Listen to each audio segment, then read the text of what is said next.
तो hello guys, कैसे उम्मीद करते हैं कि आप लोग अच्छे होइएगा।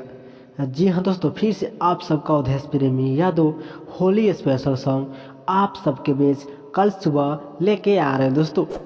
जी हाँ दोस्तों, तो मेरा चैनल पर पहली बार तो मेरा चैनल को सब्सक्राइब करके ऑल पर क्लिक कर लीजिएगा कि हर वीडियो आप तक पहुँच सके।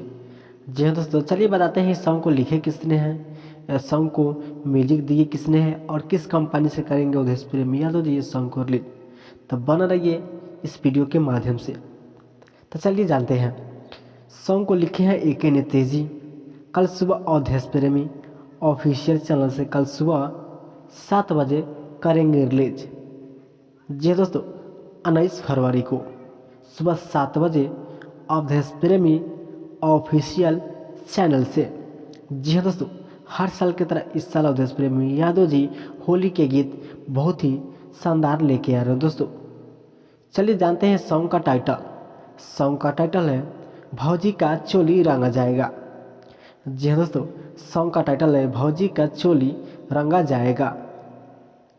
चलिए जानते हैं दोस्तों कब तक करेंगे अवधेश प्रेमी यादव जी इस सॉन्ग को रिलीज। सुबह 7 बजे अवधेश प्रेमी ऑफिशियल चैनल से। तो चलती है, मिलते हैं नेक्स्ट वीडियो में, तब तक के लिए बाय दोस्तों।